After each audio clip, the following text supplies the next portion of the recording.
পশ্চিমবঙ্গে voter list নিয়ে কিন্তু একটা বড়সড় বিতর্ক শুরু হয়েছে। একদিকে রাজ্যের মুখ্যমন্ত্রী আর অন্যদিকে নির্বাচন কমিশন। এখন প্রশ্ন হলো, একটা সাধারণ ভোটার লিস্ট, তা নিয়ে এত উত্তেজনা কেন? এর পেছনে এমন কি লুকিয়ে আছে যা আমাদের সবার সাধারণ ভোটারদের জানাটা খুব দরকার? চলুন আজকের এই আলোচনায় আমরা বিষয়টা একটু গভীরে গিয়ে বোঝার চেষ্টা করি। একবার কি দুবার নয় জানেন, পুরো ৫ বার।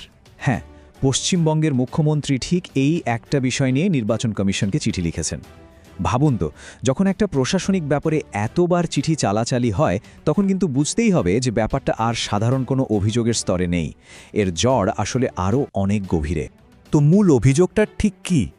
চিঠিতে যে পদ্ধতিগত ত্রুটি বা সিস্টেমিক এরার্সের কথা বলা হচ্ছে, সেটা আসলে কি? চলুন সেটাই দেখি। চিঠির একেবারে কেন্দ্রবিন্দুতে আছে এই শব্দটা, সিস্টেমিক এরার্স ইন এসআইআর, মানে স্পেশাল সামারি রিভিশন।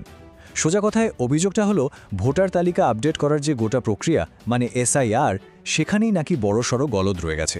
আর তার ফল ভুগতে হচ্ছে সাধারণ মানুষকে, মানে অকারণে হয়রানি হতে হচ্ছে।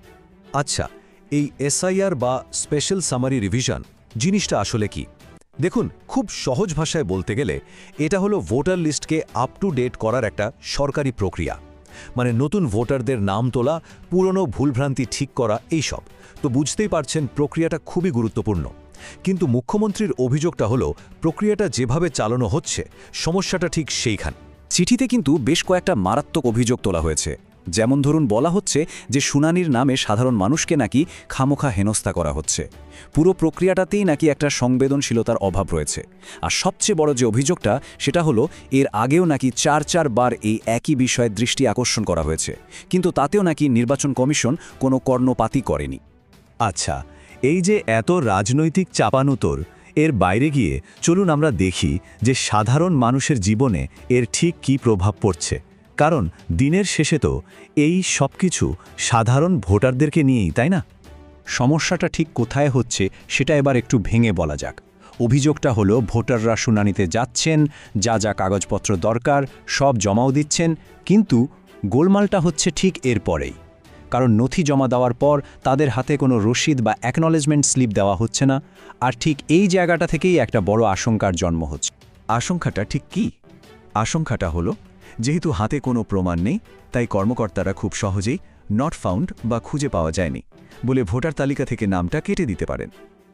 একবার ভেবে দেখুন অবস্থাটা।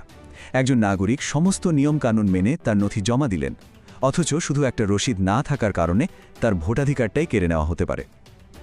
মুখ্যমন্ত্রীর চিঠিতে কিন্তু ঠিক এই ভয়ের কথাই তুলে ধরা হয়েছে।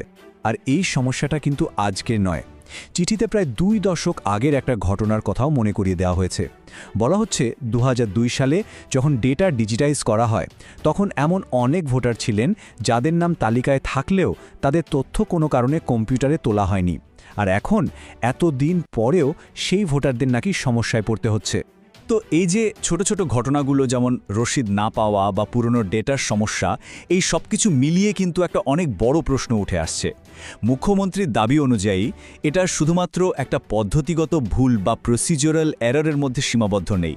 এটা সরাসরি আমাদের গণতান্ত্রিক অধিকার এবং সংবিধানের প্রশ্ন হয়ে দাঁড়িয়েছে। দেখুন কিভাবে বিষয়টা সাধারণ মানুষের হয়রানির অভিযোগ থেকে একটা সাংবিধানিক বিতর্কে পরিণত হচ্ছে। মুখ্যমন্ত্রীর চিঠির সারমর্ম এটাই যে এই রসিদ না দেওয়া বা শুনানিতে হেনস্থা করা এগুলো কোনো বিচ্ছিন্ন ঘটনা নয়, বরং তার মতে এগুলোই নাকি প্রমাণ করে যে পুরো প্রক্রিয়াটাই একটা অগণতান্ত্রিক এবং অসাংবিধানিক পথে এগোচ্ছে। তাহলে এখন প্রশ্ন হলো, এরপর কি হতে চলেছে? একদিকে রাজ্য সরকারের এতগুলো গুরুত্বপূর্ণ অভিযোগ, আর অন্যদিকে নির্বাচন কমিশনের আপাত নীরবতা। এই দুয়ের মাঝে কিন্তু লাখ লাখ ভোটারের ভবিষ্যৎ ঝুলে রয়েছে।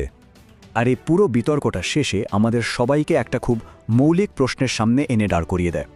ভোটার তালিকায় নাম থাকাটা কি একজন নাগরিকের জন্মগত অধিকার, নাকি এটা শুধুমাত্র কিছু প্রশাসনিক পদ্ধতির ঠিকঠাকভাবে সম্পন্ন হওয়ার ফল? এই প্রশ্নের উত্তর যাই হোক না কেন, তার উপরেই কিন্তু আমাদের গণতন্ত্রের ভবিষ্যৎ অনেকটাই নির্ভর করছে।